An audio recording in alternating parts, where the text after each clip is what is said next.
Mine damer og herrer, da skal jeg få lov å ønske hjertelig velkommen til Arctic Frontiers mest spennende side event. We're going to do this in English, Paul, so don't worry. This is about to be the most exciting side event for Arctic Frontiers so far. Let's be, scientific and keep the door open. It could be something could match up. I don't believe it. Why is that?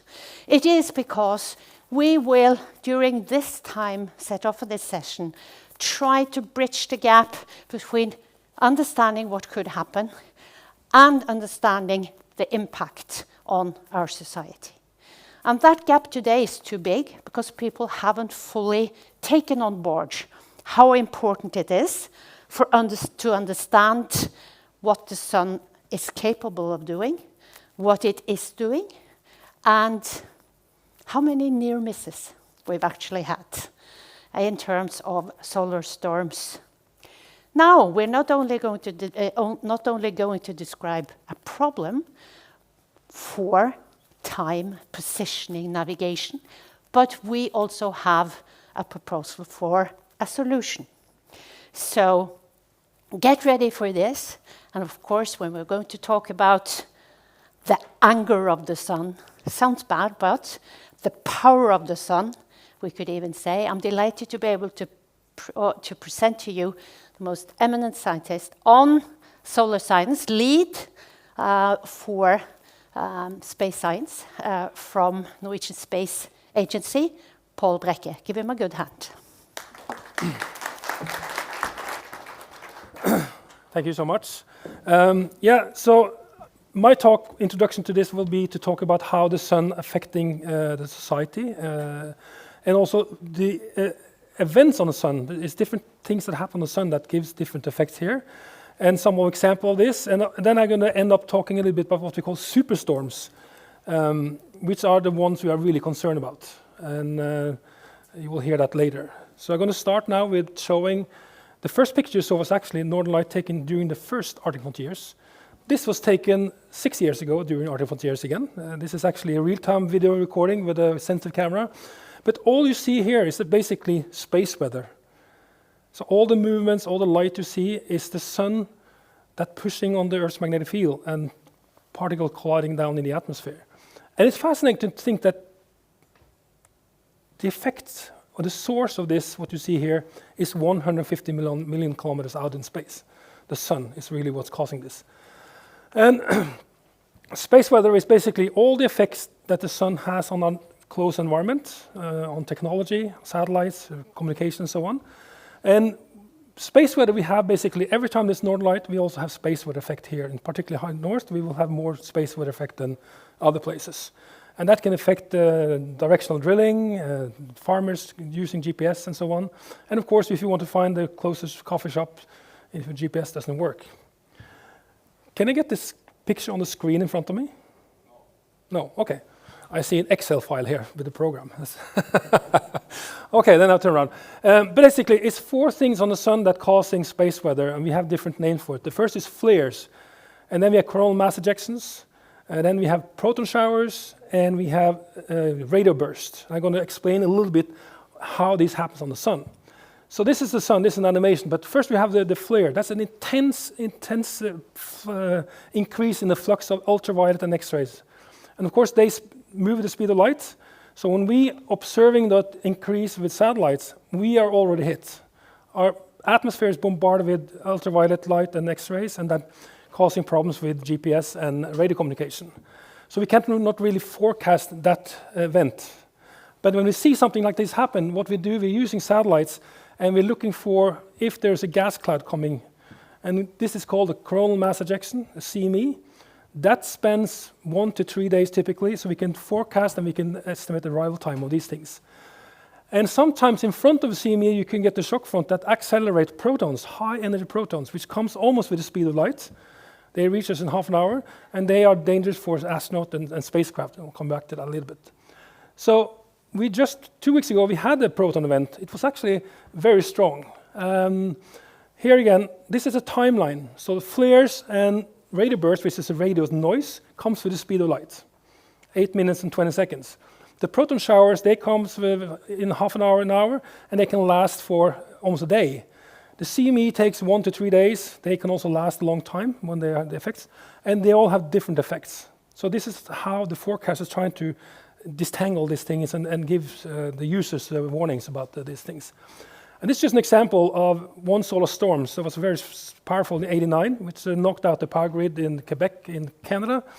You're pushing so much power into the power grid that you can heat up the transformers.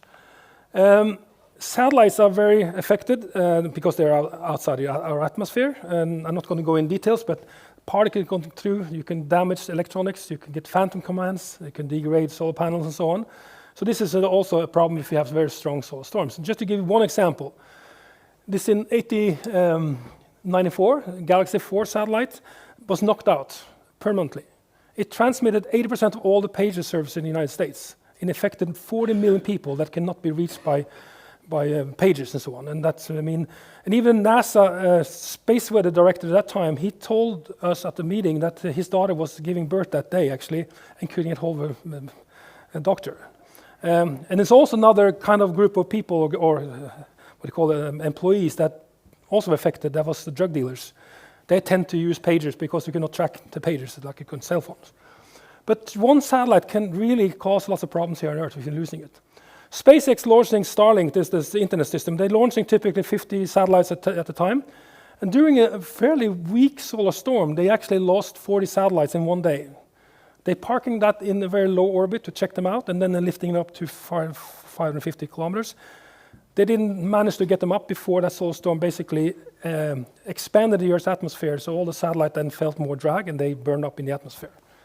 So space is also important when you're launching satellites. And that will be important, of course, also for launching from Andøya soon. One thing that most people maybe don't realize is that satellite and GPS gives us a very accurate time signal that's used by very many systems in our society. And if you're losing that time signal, some of the system will then go down. ATM machines were using the GPS clock, some stock markets, some power grid operators, and so on. So this is really a challenge if we're losing GPS for some reason. The military have, of course, lots of effects on their systems. The SATCOM systems is blocked out when there's strong solar flares. The HF frequency band is also knocked out. And of course, they have lots of weapon systems that are using GPS for hitting a target. So there's lots of things that happens when there's strong northern lights or space weather. And the sun has a pulse. It has a cycle. It has an 11-year cycle when it goes from having very strong magnetic field, many sunspots, many solar storms, and then it's quiet again. And then also the intensity of those cycles is also vary a little bit.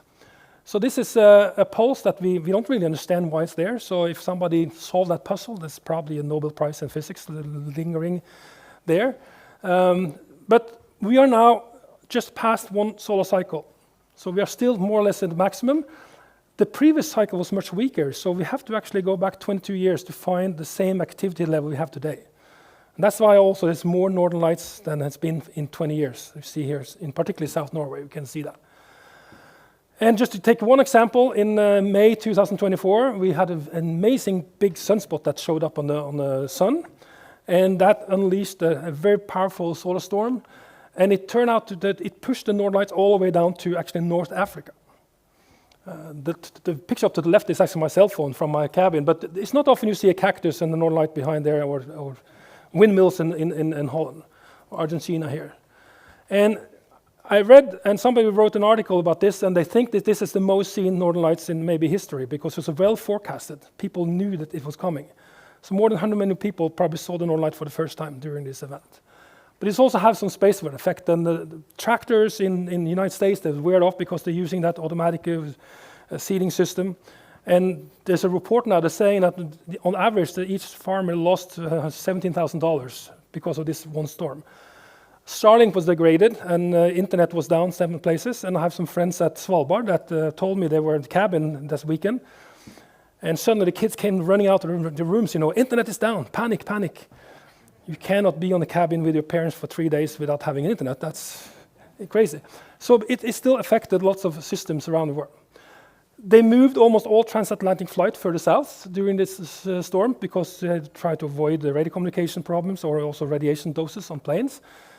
And just 2 weeks ago, we had a flare. Maybe I have to start it here.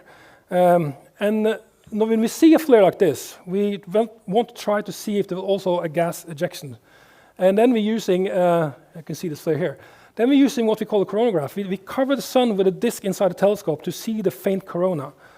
And the data looks like this. And now you can see the faint corona, you can see the solar wind coming out, and you can see solar storm coming out. And to the left, you will see this explosion coming very soon. Boom, it says it comes out there. And then suddenly you see all this noise on the detector. That was a very strong proton shower. And this was the strongest proton shower it's in 2003. So you wouldn't like to be on the way to the moon or Mars during that storm, like they will do next week. They will travel to the moon again. So this is something they're concerned about, high radiation doses for astronauts. This is just a sample of the flares, the big storms we had in history. We have been hit once by what we call a superstorm in 1859. And it caused lots of problems at that time. Basically, the telegraph system was the only thing that worked. Then we had some strong storms in 21, 89, and 2003. Not superstorms, but fairly powerful in addition. And it's almost been a guess now the last 10, 15 years about how often will we be hit by a superstorm. And we only have one data point. It's really hard to make a trend line. So the numbers that have been circulating in the literature has been maybe every 300 years, maybe 400 years, we will be hit by a superstorm. And then in 2012, we observed the superstorm. At that time, we had a satellite, one of NASA stereo satellite was on the far side of the sun. And it observed the superstorm as fast, 17 hours it took for reaching the satellite. So if this had happened 9 days earlier, we will be hit by a superstorm. And we have no idea how that will affect our society, but it could have been quite bad. And here's a plot of the solar cycle back to the 1700. So up here you can see the red bar is the superstorm. The orange bar are basically the other strong storm in history that not superstorms. And the dotted line here are superstorms observed the last 15 years, which are superstorms but missed the Earth. And I think we have one more at the end there now. So we have 3 or 4 superstorms the last 20 years, which missed the Earth. That means they occur much more frequent than we thought. Before the SOHO spacecraft and the stereo, we couldn't see those storms because we have any telescope in space that can see them. So the question is basically when we are hit, not if we are hit. I think that's the bottom line here. And there's been reports about what will happen if we were hit by a superstorm. And this is one report, and you can see the numbers up here. The cost for the society will be immense. Here they're talking about the losing a large number of transformers. And Kåre will say more about what they're doing to prevent these things. But you don't buy a transformer at Clas Ohlson. That's something that have to be custom made for the power plant and so on. It can take a long time to replace a lot of them. Today we have a lot of satellites that monitor the sun. So there's lots of data out there.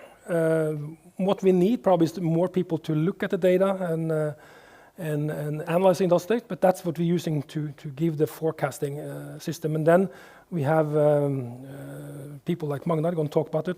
When we see something on the sun, how can we then estimate when it will reach us, how bad it will be? It's lots of things that happen on the way to the sun. The magnetic field in the storm is very important. And for those who looking for Northern Lights and using those Northern Lights app, there's one important number. It's the BZ, the direction of the magnetic field. It's very important for how strong the Northern Light will be.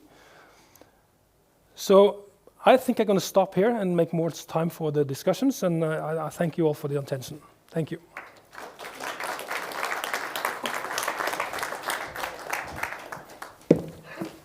Thank you very much, Paul. It's fascinating, and particularly that the new information may indicate that the guesswork that we're doing with regard to frequency may have to be upscaled a bit with regard to the risk.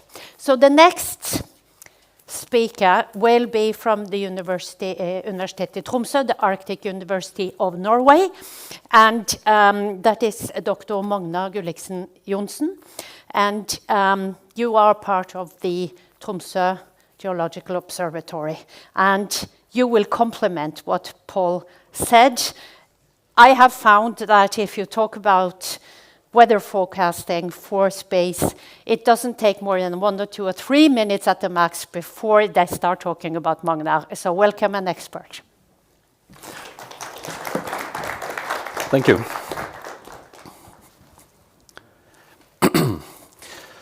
Okay, thank you. And now you all know about space weather from Paul. So I can just continue talking a little bit about what it is as well, but then putting it into a Norwegian context.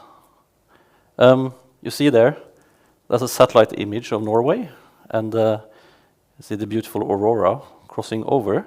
It's there all the time. Of course, we can't see it during the summer because it's too light on the sky, but it's there, which also means that space weather is there all the time. But as Paul also pointed out, we're most concerned about the really, really strong events, although there are challenges on a day-to-day basis as well.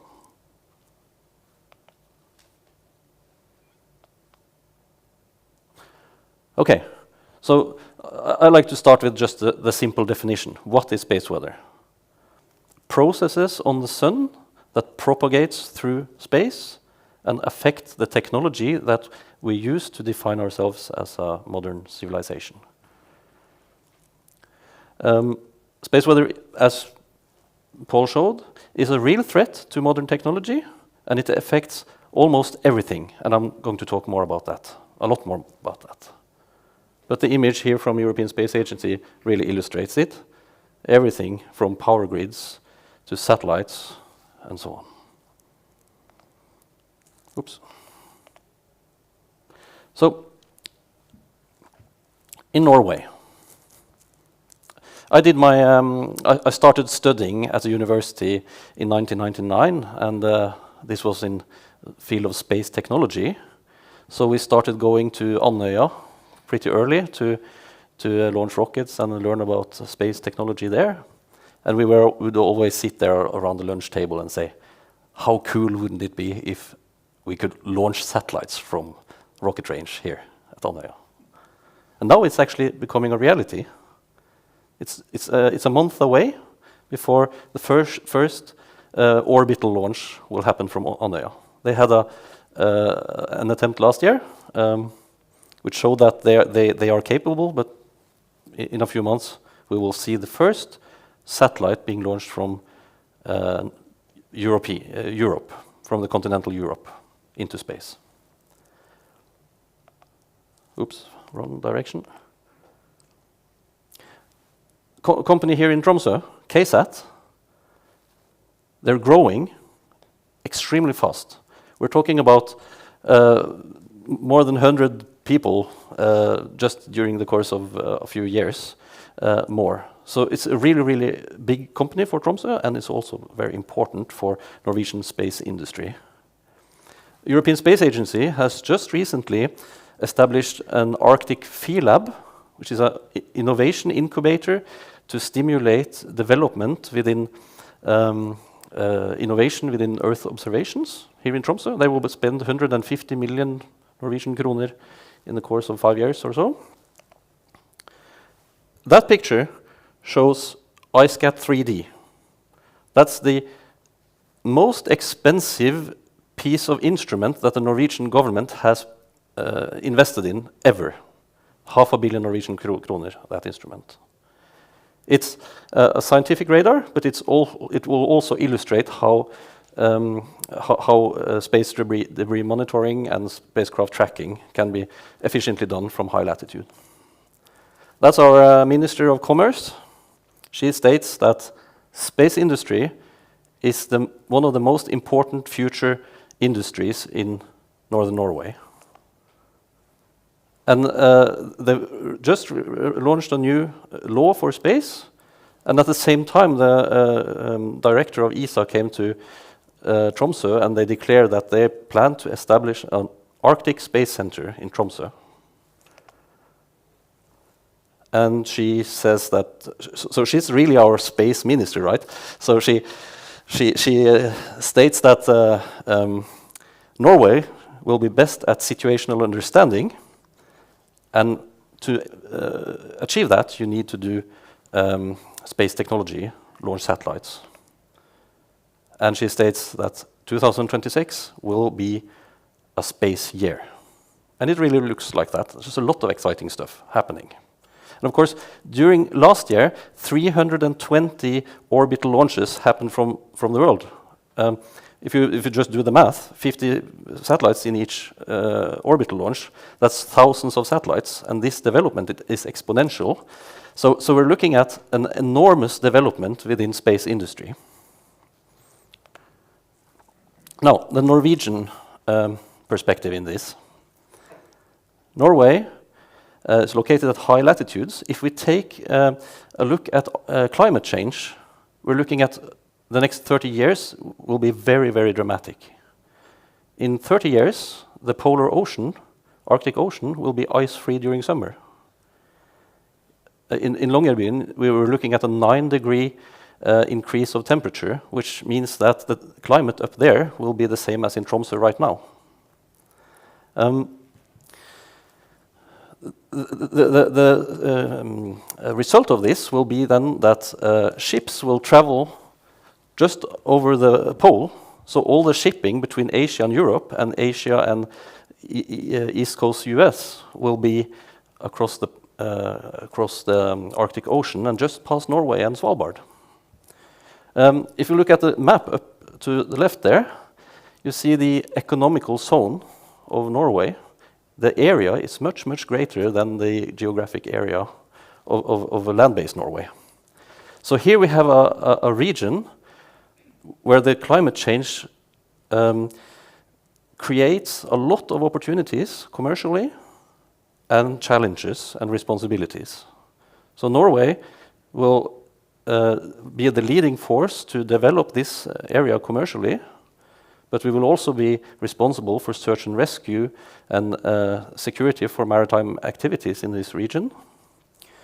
It is a geopolitical hotspot. There are big powers such as the EU, Russia, China, the US are looking to establish their presence in this area. So working in this area for Norway is also a matter of sovereignty. And a lot of the solutions to this lies within the space domain. And if we are to monitor, secure, and develop this area using space, we will be using technologies that are vulnerable to space weather. Sorry, wrong direction there. Just some examples. That's the Sentinel satellite on the left and NorSat 4 on the right. Those are tools that Norway is using to monitor everything from shipping to where's the ice in the north. This picture shows a page from the Norwegian government's development plan for the Norwegian military. It states that Norway will be a leading within situational awareness in the north among its allies. To do this, we will use satellites and we will use drones. Satellites existing in space, making sure that we have communication and monitoring, and drones that are flying lower but still use satellites for navigation and communications. Norway recently launched the Arctic Satellite Broadband Mission to secure broadband internet in the north.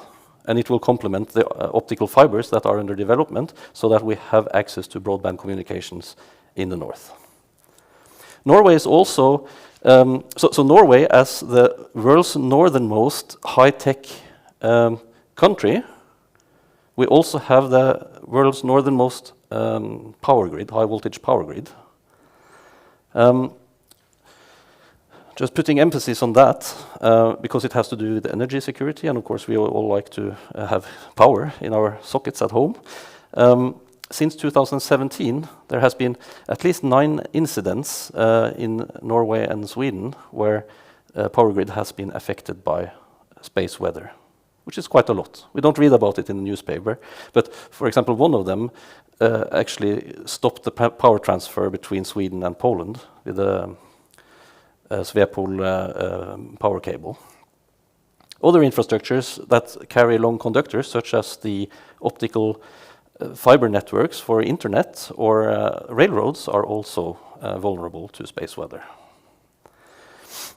So, repeating myself, space weather constitutes a real threat towards technologies and systems that we plan to use in order to excel in the high north. It affects situational awareness, security, energy security, resource management, and commerce. Yeah, and just to give you some extra, that's a CME flying out into space. Paul also showed this figure. You see all the effects on the, or physical processes on the left. To the right, you see the infrastructure or technologies that are affected. So everything from radio communications, GNSS-based systems, power grids, directional drilling, and so on are affected. If you look at this list, you can actually categorize it in three main affected technologies. So communication technologies, power grids, and satellite communications or satellite space infrastructure. And all these three are mutually independent. Power grid uses time signal from satellites. Communication systems use power grids to work, and so on. And if you look on the circle, you see all the secondary technologies that are affected if one of these primary technologies are hit.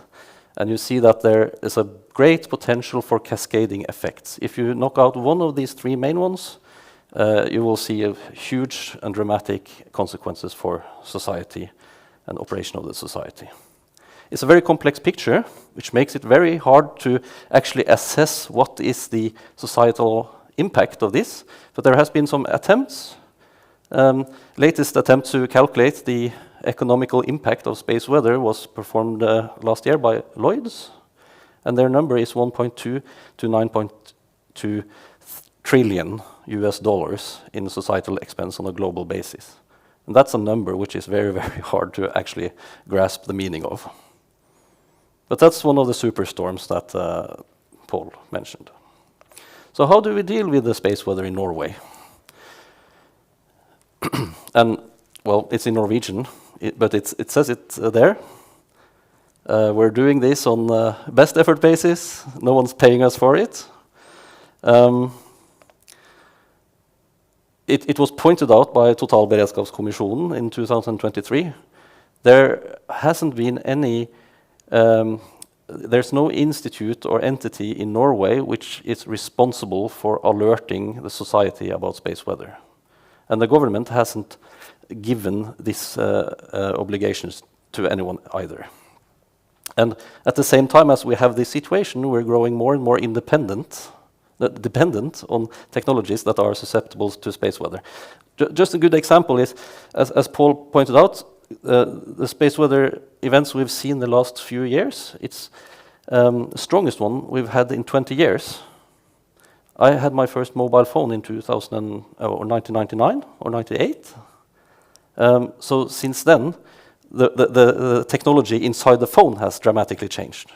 And we don't really know how this will affect modern society when it's so long time since we had really strong space weather. Norwegian Space Agency in 2020 wrote a report on space situational awareness in Norway and space monitoring, and they had a chapter there on space weather. And in the report, they made a recommendation on how to deal with this lack of space weather warnings in Norway.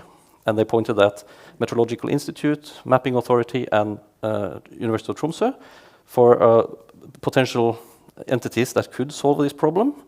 And we've taken, after that, we've taken the consequence of this, and we're now in a consortium where we're asking the government to actually establish this space weather service, so that we can pick up the phone in the middle of the night, call Statnett and tell them, hey, we have strong space weather on its way.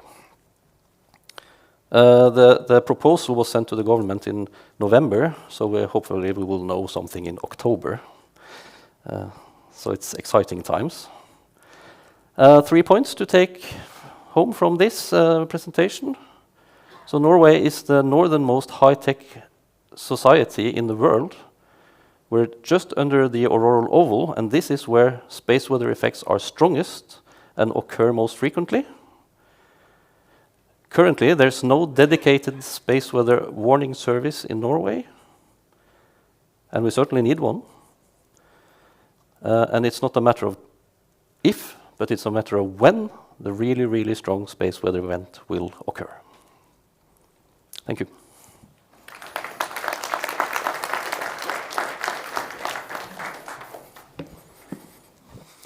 Thank you very much, Magna. That is fascinating and frightening at the same time. And it's not a situation where we should be wishing for a space weather event. I mean, a mature society should be able to act before things are being visualized in real time with damage and cost. But currently, we're holding our breaths, waiting for a response to that particular, again, on a voluntary basis, the way I understand it, joint proposal how to deal with this. So I would like now to introduce the third speaker, Mr. Kåre Rudsa from Statnett. He has one of the most important jobs in the country, working with emergency preparedness in the Statnett, which is the TSO of Norway. Please go ahead.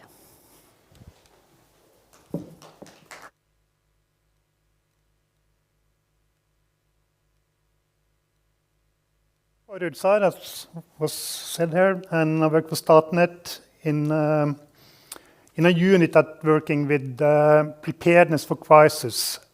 And solar storm is a potential really big, can affect the grid in a really severe way. So that's why we are really concerned about it. Okay, started with that there, then next one. So I'm starting with the conclusion, because for our part, it's really important with the service that Magna was talking about, because to act upon a coming storm, we need a lot of time to prepare for it. It's not something that we can get a phone, something will hit you in an hour and a half or something like that, and it's too late. There's nothing we can do, because everything we are doing, we need to do step by step, and we need to do this before we can do that, and that takes time. Because when we are putting the system back together again, it's the same way. It will take time. We put in one thing and then another thing. Everything takes time. So if we could have a service that could inform us about things happening also, for example, over the weekends or in red days, like first day of Christmas and stuff like that, it will help us a lot, and it will make the chance that we could keep the society going with electricity much bigger than what we can today. That's a little bit, maybe a little bit tough to say, but in the end, that's the situation. So I will use the rest of my time here just to explain why it is so important for us to have this this service established. And on the left side on the map there, you see a Statnett grid. Statnett is the owner of the high voltage grid going from north to south, from east to west. And this is just a little part of it. It's from the Lofoten. It's about 500 kilometers further south there. So you see the red line on the right side of the map. That's the 420,000 kilovolt grid, high voltage, the highest we have in Norway. The electricity is flowing from north to south and south to north to this one. And then you see the black ones, the black lines. It's still high voltage, but not 420, maybe 220. I'm not exactly sure about it. And all the rectangles, the black rectangles you see, they're Statnett substations. And in each substation, there is one transformer, maybe 2, 3, and in some cases even 4. And that is used to reduce the voltage from high voltage for the 420 some into 220 and 120, something like that. So you need a transformer to do that. And then you can see on the very at the end there with the green line, that is even if that is then local grid, distribution grid. So we provide electricity until that last point, and then the distribution companies take it from there. Still the transformer is in use, and then give it to all the households. And from almost every rectangular view, I could have drawn the same green lines because they're going distribution companies to provide electricity to the different households. At the very left, high left, you see a transformer. It's kind of a cartoon written thing there, but it may be more than 200 tons. It's like the size of a big maxi taxi, something like that. And there's kind of electricity that we use in Norway and all over the world, actually, when we distribute electricity from one point to another. It's something called alternate current. If you would see a diagram, you will see it go like this. A solar storm will put direct current into the transformer because the electricity grid is a kind of antenna that takes up the geomagnetic induced current that is in the ground, up in the lines, and it will put it in the end into a transformer. And on the right side there, you see there is a kind of a fuse that is a kind of a protection tool. So if the transformer, or if that tool see that there is something wrong here, something that shouldn't be into the transformer is coming in, if it does switch off and the transformer is out of use. There is no danger normally if one transformer is getting out of use because we always have a system that's called N-1, and normally it's N-2 or 3 or 4 even, saying that we could lose one really central component and still we could never provide electricity to all that needed. So it's not a big crisis that if it's only one or maybe two and it's in different places. But if there are many of them at the same time, it will lead to that maybe many consumers will be without electricity. So that's what we are concerned about, the transformers. Not the transformer in itself normally, but that the protection system put it out of the game. As it says in the first bullet point there, a powerful solar storm can knock out many of our transformers at the same time. And if that happens, there will be large areas, in worst case, be without power for many hours and even days because it takes time to get it back into operation again. So what can we do if Magnar or Paul in the end causes a really, really, really severe storm is coming on, you need to take your precautions to do what you have to do to try to reduce the effects of that storm. What we can do is that we can put a large area or many different areas where we know that the storm will be severe. We could just having a controlled blackout, meaning that we turn off the electricity system at all. So all of you or all persons or companies or hospitals or whatever in that area will be without electricity as long as the storm is lasting. And then we need, of course, we need them to be regularly informed about, okay, now we can see that it's on its way down, so we can start thinking of putting it back into order again, the electricity. So that's one thing we could do, but that's it's really harmful for the society, and it's really costly to do that. But it is an option. The second thing is that you can establish electric islands, meaning that Norway is one electric system, but you can make different kind of small islands that are independent of each other. So if the storm then is knocking out one island, the other islands will still be in operation. It's also something that needs a lot of planning. The plans are there, but still just to do it we need a lot of time to be able to do that.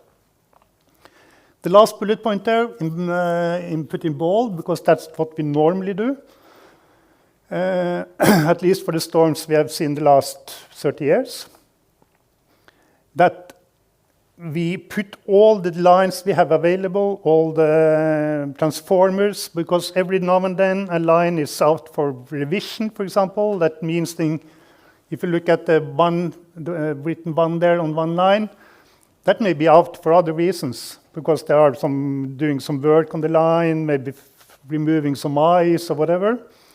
But then they will try to either to stop the work going on there or to finish it before the storm is hitting.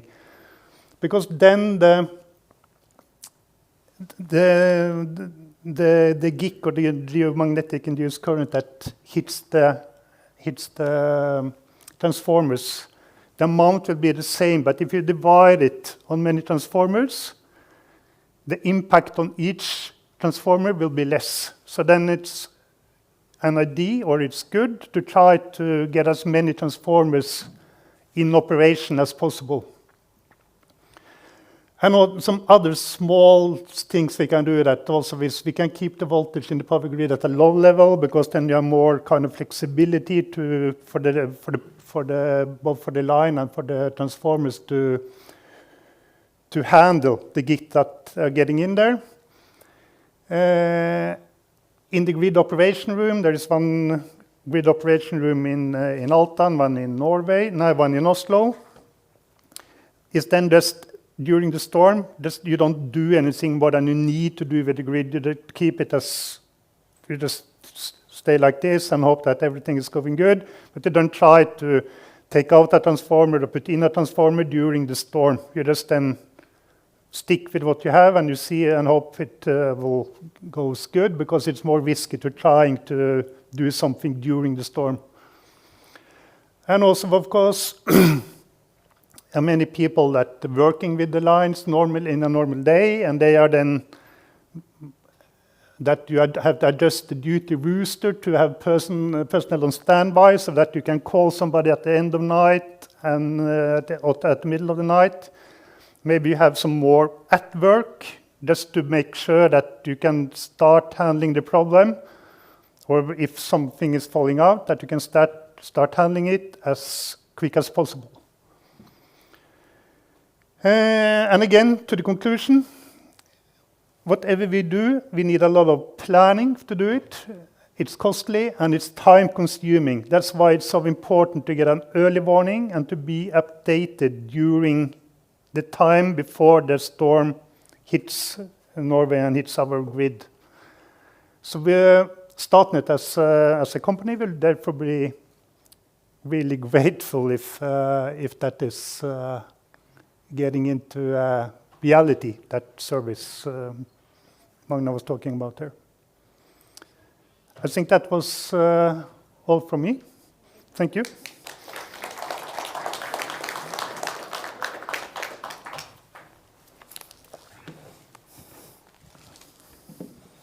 Skal jeg bare bli stående? Kom bort her, så blir det fint. Tusen takk. Thank you very much. As you see, we're introducing a third person for a panel. We look forward to that. Per Erik Opseth. You are from Kartverket, what's that in English? Norwegian Mapping Authority? Yes, Norwegian Mapping Authority, that's Very right. Good. Mm-hmm. So you're certainly one of those that would, to quote Kåre Rudsa, would greatly benefit from a space weather service. And what we plan to do is to have you say a few words about from your point of view, since you're new on the stage, and then to discuss some of these issues. I apologize for not having properly introduced myself when I started. I was so keen to get going.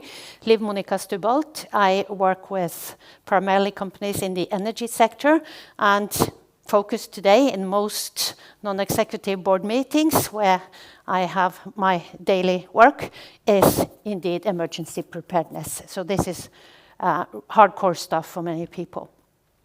Now, a lot of questions that I've taken down when Paul and the two of you have been speaking, and I know there will be questions from the room as well, but I wanted to start with you, Per Erik Opseth, just to say something about Norwegian Mapping Authority, what do you actually do, and what do you do there?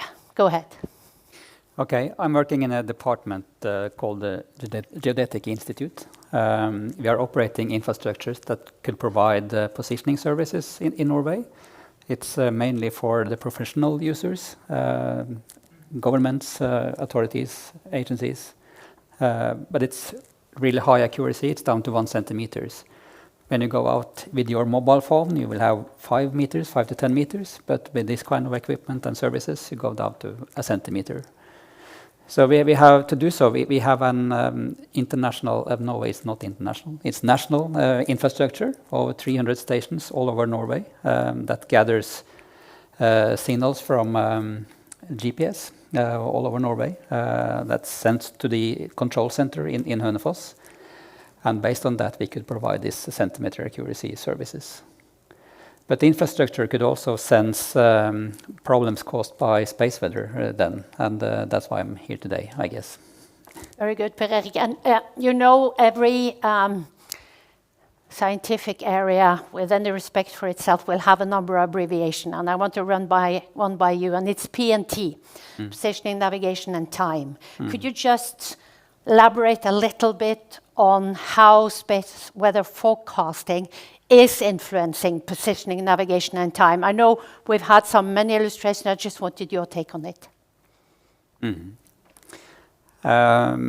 Positioning services for the professional use is it's a problem. It's been a problem since we really started the positioning services in Norway for the last 30 years.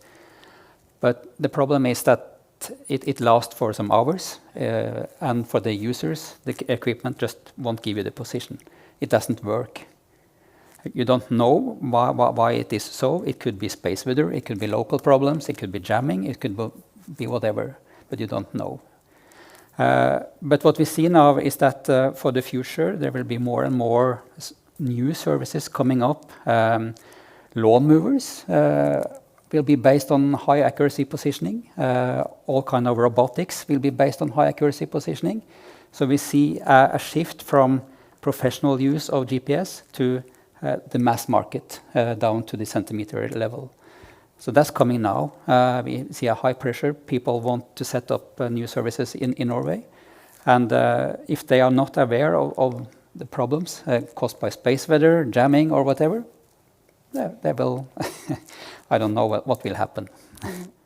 So among the time, you touched upon it very briefly, how much we depend upon completely accurate time. Could you give us your take on that? Yeah.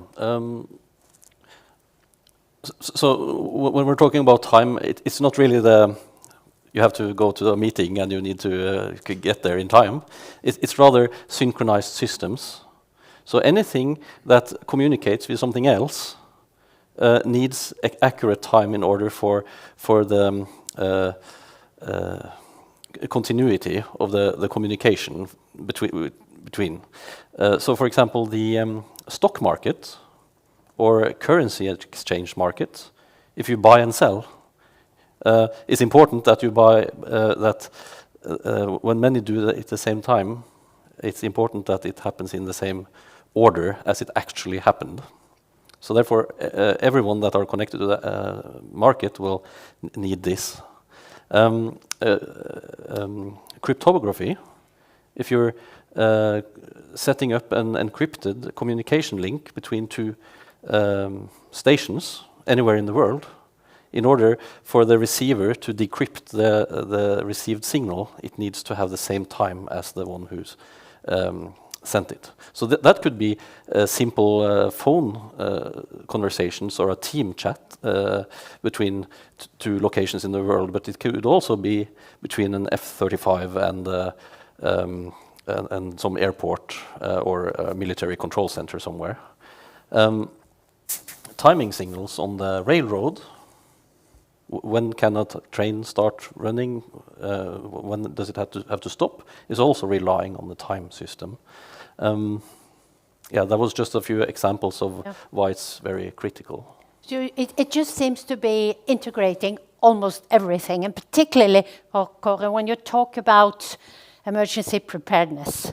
Now, I know that you also have a background working with Norway-European relationship and understanding what European Union is trying to do to accomplish a more robust and less vulnerable, less exposed economy with regard to these risks. To successfully get a space weather forecast, how does that go into the bigger picture? Is it not the case that if we manage to get a space weather forecast, that'll help for preparedness against sunstorms, but will it not also make us more robust against other undesirable events? That depends on the service that are provided. If in this case they're talking about the solar storm, if I understood it right, and then so of course information in every kind of information regarding a risk is really welcoming. Either if it comes from, in this case, from this kind of new service that hopefully will be established, or if it is some other things that are happening in Europe and the world that we are getting information. The sooner we get it, the better it is, and that I guess it's the same for everybody. That information is a key factor to an early information, and updating if something is changing is really a key for handling a situation, whatever it is. Magna, why is this so hard? This should be a no-brainer. This should already have been in place. I think you'd struggle to find somebody say this is a very bad idea. Indeed. Why is it so hard to get it up and running? I mean, we already have it for forest fire and for ash cloud from Iceland and from flooding and bad weather and everything, but not for space weather. And why? Yeah, we've even seen incidents in the future, in the past, where technology has been affected, like in Canada in 1989, Malmö in 2003. Even in 2015, Swedish airspace was closed down because of a great solar radio burst.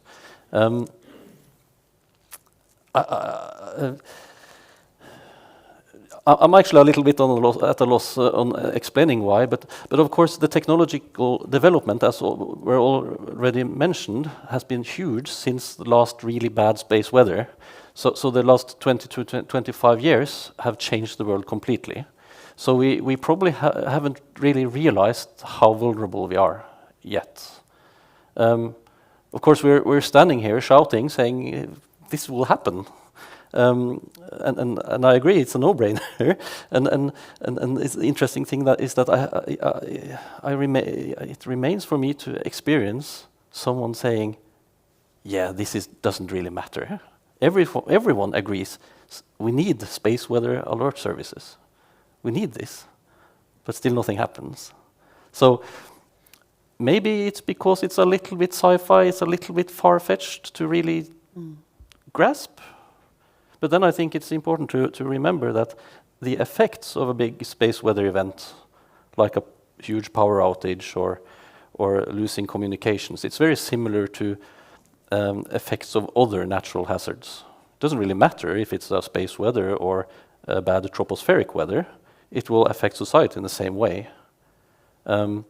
So even in the case where it's not space weather, it's very important to have this situational awareness. So you can pick up the phone, call a space weather center and ask, "Hey, we lost power.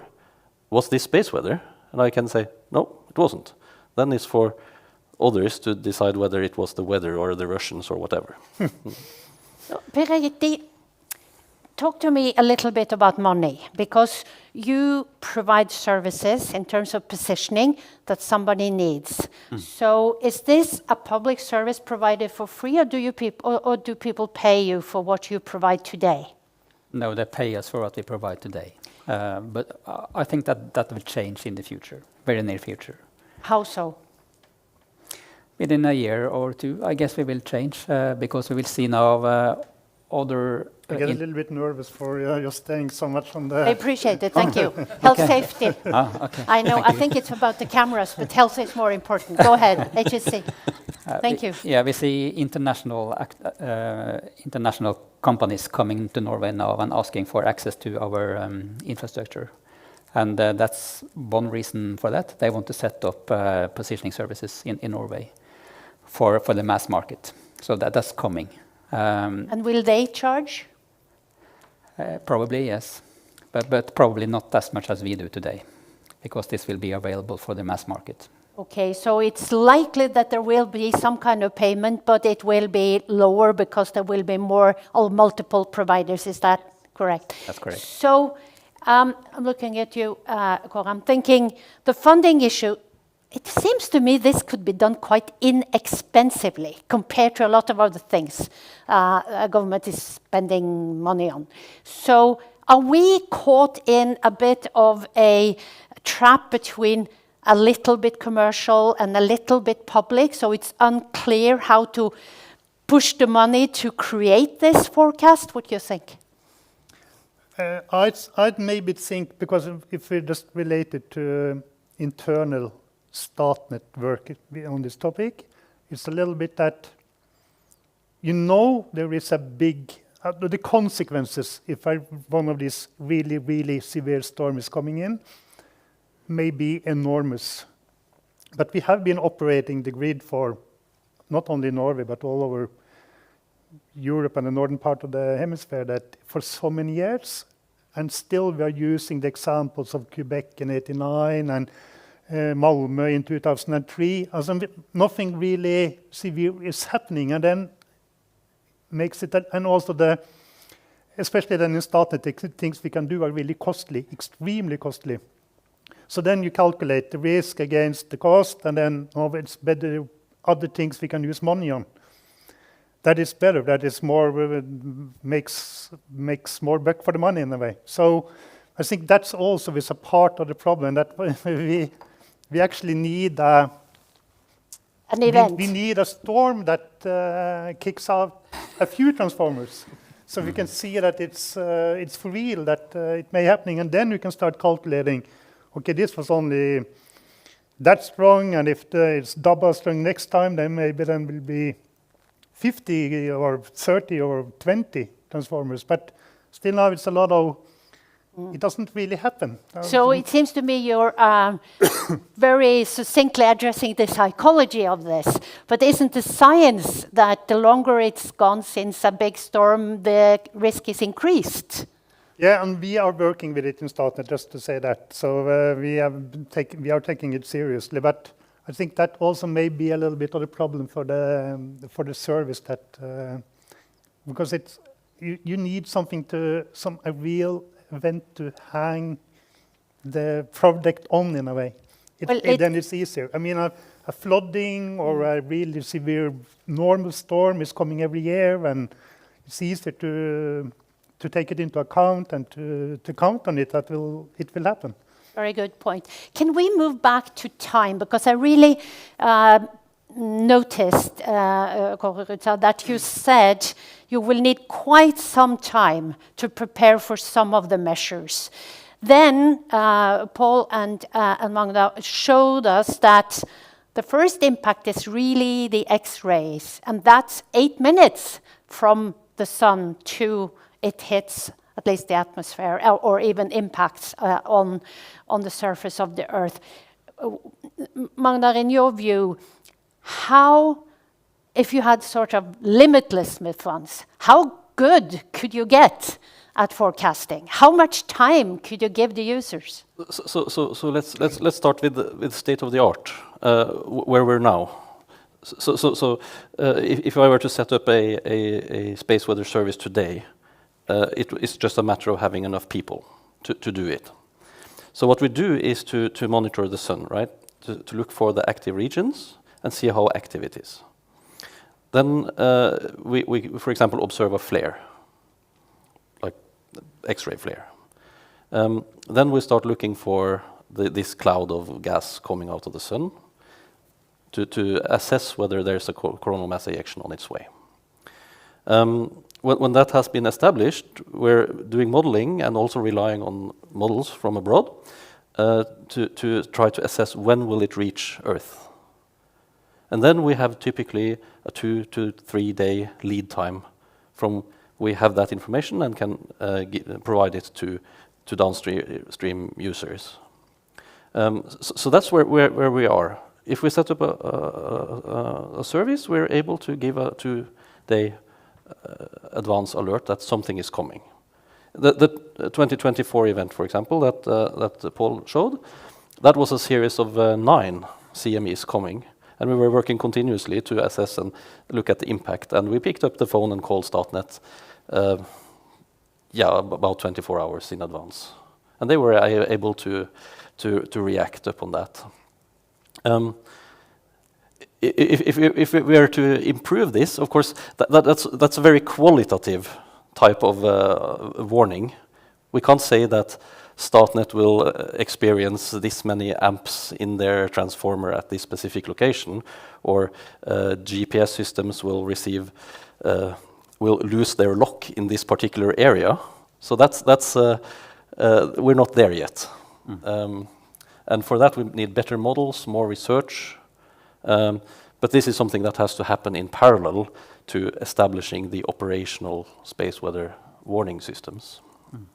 So the one thing that is also part of your day-to-day life, Per-Erik Opseth, it is that you are working with geodetics, trying to really understand how Earth, how Tellus is really changing a little bit. It's breathing and living. It's not static. Can you talk to us a little bit about what that observation work is and how, if it does, how it plays into the issue of wanting this space weather forecast? Working on geodetics is something different than working on positioning services. Geodetics is to monitor how the Earth is moving, drifting across the Earth's surface, so to say, because Norway is drifting a couple of centimeters a year towards the northeast. We have had the ice age for 10,000 years ago, and we have a still post-glacial rebound in Norway. That means we are lifting up 4 to 5 millimeters a year. That summarizes to something when it comes to decades or so. But tracking all these kind of movements is really a necessary thing to do when you want to make precise maps. When you also want to see predict future sea level scenarios along the coastline, you need to monitor where is actually the Earth according to the ocean surface. So this is about geodesy, but this is not really a problem to do so because of the space weather. The technique is GPS, but we can eliminate the worst periods from the space weather. But for from the data, yeah, because I understand. Yeah, very good. But positioning service is a different thing. Yeah. So why is it really? Because positioning service seems to me that is likely to be a growing segment. As you said, it's moved from professional to also retail, individual use. But the commercial and industrial use is not slowing down. It's growing as well, isn't it? Absolutely. The market is growing rapidly, both on the professional side and also on the retail side. So you can think of a future we will have autonomous vehicles. What will happen then in a sunstorm? I don't know. It could be good to know that a sunstorm is coming and stop the vehicles, or at least have alternatives navigation for the vehicles when the GPS is knocked out. Mm-hmm. Yeah. And one thing that has been listed on one of the slides but not really talked about, it is, of course, oil and gas exploration. I understand they use positioning to do subsurface, subsea level drilling. Is that also an impact if there is an issue with positioning? Can you repeat that? So how Yeah. do they depend Yeah. upon positioning, and will they be impacted if there's a sunstorm? Yeah, well, that's a good question. I don't have the answer to that one, I think, but no, I don't think that. Maybe you can answer. No, go ahead. I can elaborate a little Yeah, bit. yeah. Of course, an oil rig, it's a floating device, and it's attached to the bottom to do drilling. So to have the exact position of the oil rig is extremely important. If you drift off, you might break your drilling equipment that is stuck to the sea bottom. In addition, during operations, you would go up alongside the oil rig with the supply ships and everything to unload, for example, the drill strings that they're using in the drilling. And then you need centimeter precision in order to not to collide into to the. So operating, especially in the Barents Sea, where you do see larger inaccuracies of GPS-based systems and also more space weather, it's more challenging than further south. So you absolutely need solutions like Mapping Authority is providing or similar for that. In addition, of course, when they are drilling, they are also using a magnetic compass to know which direction they are drilling. And here the large disturbances in the magnetic field, which are also causing the problems with the power grid, they induce strong inaccuracies or errors in the measurements that they are doing inside the well. So that needs to be corrected for. And it's extremely important. It's half security and half economy in it. You need to you want to hit the exact geological target, and you in order to extract as much natural gas or oil from the well as possible, but you also need to drill so as accurate as possible in order to not hit other producing wells. If you drill into a well which is producing, then you risk a strong blowout or a big natural disaster. And of course, especially, well, I shouldn't say especially, but in Norway, they are drilling in the areas where the second important industry is located, namely the fisheries. So to save the environment and protect it is extremely important for the other industries as well. Mm. So it really just shows you that the impact is huge. You've just mentioned the two most important export industries in Norway, so it's got a huge financial impact potential as well. There was one thing I wanted to pick up before I turn to the room with you, Kåre Rudsa, and that is, you talked about the equipment. You talked about how you've got fuses that will be helpful in the transformers if there is an impact.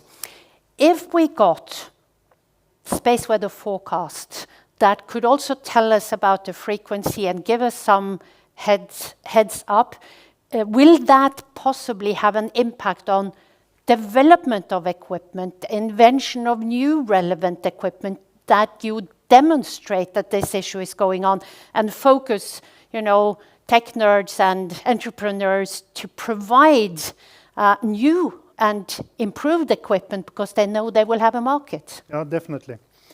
And but so also that you and your colleagues and those who are doing research on the sun and the storms and stuff like that, they're getting better year by year, knowing more and more.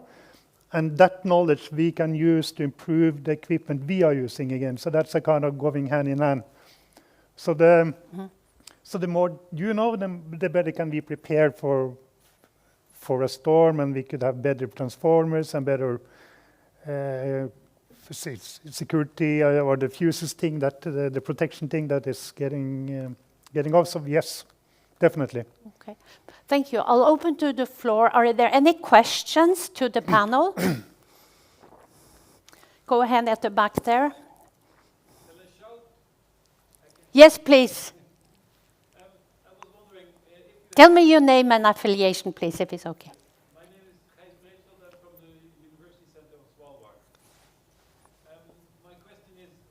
have this forecast of 24 hours, will that prevent any damage or just reduce this sort of chain effect? You're asking me? Or We can start with Magna. And And since he doesn't have a microphone, we'll repeat the question. Please. So, will the 24-hour forecast reduce the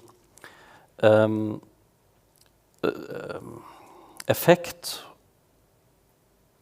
of the storm initially, or will it? will you be able to avoid the damage or just reduce the impact? Exactly. In a sense, for the forecasting service, it stops when you've made the alert and you can follow up by just explaining the development of it. But it's up to the vulnerable actors to deal with their systems in order to mitigate the effects. So, warning Kåre about upcoming space weather and trying to give as good as quantifiable assessment of how the effect will be, then he can mobilize his organization in order to take the necessary steps to reduce the effect on their system. So, Kåre, I heard you say that the better warning you get and the better data you get about the risk, the more you'll be able to actually reduce undesirable impact. Is that correct? yeah, that's correct. And also have an example. Just there was a pretty severe storm, nothing that we are really worried about in Statnett, but it was a severe one 2 weeks ago. I think also Paul was mentioning that. And then it was said that the storm was going to hit around midnight and a few hours after that. But the next morning or the next day, we got information that the storm actually hit at 6 o'clock p.m. in the late afternoon instead. But that was after working hours for not Magnar, but from one of his colleagues that warned us. So then we didn't get that information. We wouldn't have acted differently on that information, but of course, if it was a really, really heavy storm, it would have been different. But I think actually the example that you were mentioning that with the cars without a driver. Or ships? Or ships or whatever. That is more kind of, if you then get a message that, or say that the storm will hit you at midnight, then it's a little bit late to stop the car at 11 p.m. if it already hit at 6 p.m. So it means that for many different situations, it's the more you know, the earlier you know, and that information is kind of followed up all the time, the better it is, the less harm it will do. So, yeah, I think that's important to get the information early. Any other questions from the room? Go ahead, Bo, and then behind again. Go ahead. There's no microphone. No. We'll repeat the question unless... My name is Bo Andersen. I'm a solar physicist, an old student friend of Paul. But the important thing is here, we need this type of service for many people, many operations, and we need it more and more. But the most important thing, in addition to needing it, is not trying to sell it too much. Because it is essential that the warning you get is acted upon, because it is exactly what it is, a warning. It's a probability that something is going to happen, and we don't really know exactly when it's going to happen, but after it's happened on the sun, we don't really know how big the effect will be, except if we had a superstorm going in, then we have to react a lot. But don't oversell it too much. We need it. We need it even more and more for every year, but please don't oversell too much. So, would you like to comment? Bo is saying that this is absolutely crucial, but don't oversell it. Yeah. Comments, Magna? Yeah, I agree. There is a danger of shouting wolf or really over-exaggerating this and then being proved wrong in the long run. On the other side, what drives me and my me putting energy into achieving this is essentially direct communications with vulnerable users throughout the years. So it's through talking to Statnett and Kåre here that have taught me how the Norwegian power grid is vulnerable to space weather. It's the same with the oil industry. We've been talking to them for 30 years.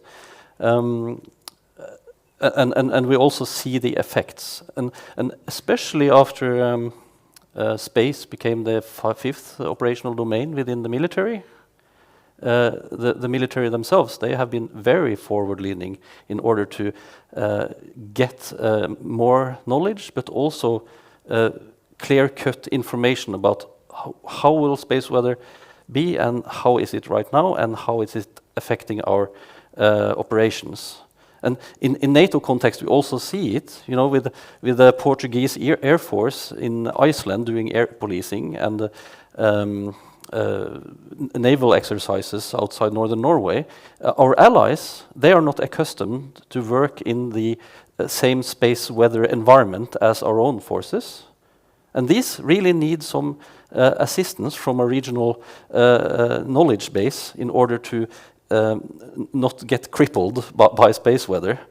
Their HF system isn't working, and instead of despairing, they can get an easy explanation, space weather product, and they can switch to satellite communications or whatever. Yeah, I agree. Trying not to go out into the newspaper and telling people that it will be the end of the world, but especially looking at the technologies themselves and targeting the vulnerable users is very important in this. Thank you, Magna. Edmund, in the back there, go ahead. Yes, my name is Soitre from the Euro-Mediterranean Center for Climate Change in Italy. My question is about, we talk about negative impacts of these events. Have you seen or have you thought about maybe harnessing the energy of these storms in a positive way, or are there any commercial ideas around to harness this energy? Thank you. Let me just quickly repeat. Do you have any thoughts about the energy potential of these solar events? Would you like to start? Oh, well, there are a few emails in my mailbox from people that wants to Harness the sun? harness the energy in the aurora. I think, well, space weather occurs above, high above Earth's surface. It's the physical processes are going on more than 100 kilometers above the ground, so it's very difficult to actually tap into that and extract energy. But of course, there aren't only negative aspects of space weather. Of course, in Tromsø especially, we see how the auroral tourism have become a major industry, and of course that's good for commerce and other types of activity. Thank you. Was there a second one there? No? There you go. Hi, my name is Sabuka Taha, I'm a student at the UAT. Thank you very much for the very interesting talks and panel discussion. I was wondering if the current space weather awareness that has kind of been increasing the last couple of years, if that has gained you some momentum in actually succeeding in establishing the service that is needed. Thank you. Let me just quickly repeat. Do you feel you've got the wind in your back? Are you about to succeed? Well, you're asking the wrong person. I'm completely high on all the attention I get from talking about space weather, so of course it feels like I have all the wind I need in my sails, but we did send this proposal in 2024 as well, and we didn't get it onto the budget for this year. So I'm trying to be not too optimistic, although I do think it's a no-brainer to establish it. But you are currently aiming for the budget for 2027? Yes. Okay. So what are the odds? Asking me? No, I was just thinking that because at the last solar high in 2010, 2011, there was a lot of information about it. The big newspapers all over Europe were having large articles saying that 100 transformers can get down at the same time, and Europe to be without electricity for months, even years, stuff like that, and it was everywhere. But this time, it's not that much focus on it in the papers. So if that service was, if it was on the agenda in 2010, 2011, I'm sure it would have been a reality by now, because then it was so much focus on it. But this time it's a little bit different. It's not that much writing about it in the papers as it was 11 years ago. Briefly, Per Erik, are you optimistic? I'm not too optimistic. Why not? No, to be honest, I'm not too optimistic because talking about superstorms and talking about the last hit was in 1850 something. That's a very long time ago. The probability is not that large. But talking about positioning service timing comes actually from positioning services. And that's a major thing to know, I think, in this case. Most people today are dependent on positioning and timing. If you could focus on that, I think that probably would be a good way forward. Because it's coming more and more people are using those things, and it's going to be dramatic if we're going to be hit by something like this. Exactly. Have two more. Go ahead. Ingvar again from the National Mapping Authorities. You talk about the criticality of positioning and timings, and you say that solar storms, superstorms can come in. Should we also make alternative positioning services for timing options such as Lorenz for positioning, and also maybe quantum watches or atomical watches to synchronize communication and so on? Would you like to pick that one up? Yeah, to repeat the question, he was asking if it should be worth to invest in alternative positioning services and timing systems. And I think it is, yes, because GPS is not only affected by solar storms, it's also affected by jamming and spoofing nowadays, especially in the further north up here in Finnmark it is, but also other places in the world this is more and more common. So I think alternative systems is good to investigate. And quantum positioning is one thing, but I think that's maybe a bit into the future. It could be Lorenz, that's a very old system. Most of them were shut down some years ago. So it's really, it's not that easy. An alternative. So last comment from Paul, go ahead. Yeah, I'm going to give a question to the panel because I don't have a microphone. But can you just briefly explain the model we're thinking in Norway? Who's going to be responsible for the warning system? They're not here today, unfortunately. And about how much cost is it in the proposal? Go Yes. ahead. How cheap it is? Oh, yeah, that's right. So who will own/run it, and how much will it cost when you get your way? So, what we're proposing is that the Meteorological Institute will be the front end of space weather warning system in Norway. It's a very practical reason. It's because they already run the 24/7 weather forecast. They have all the systems in place to have a digital front end and also the connections into the disaster contingency agencies and handling. Now, the Meteorological Institute, they don't have any in-house space weather competence.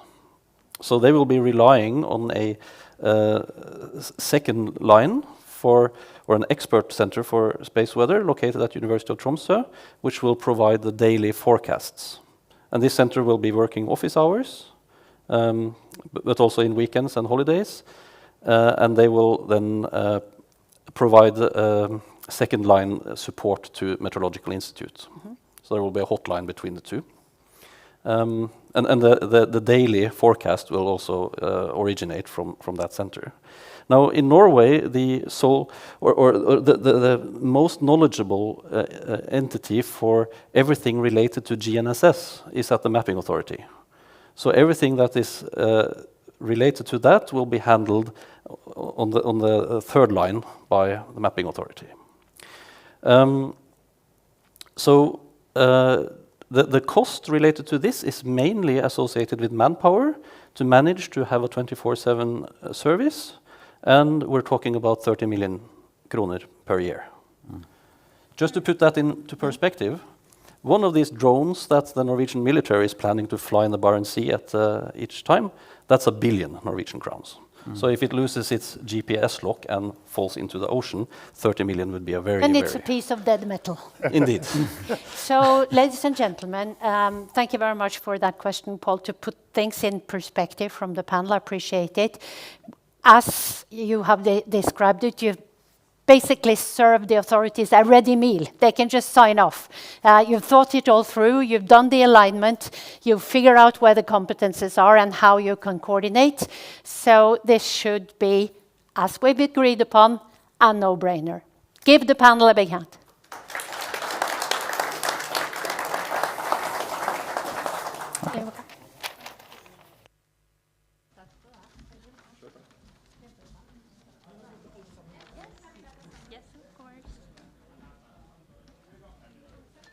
Sånn her.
Takk skal du ha.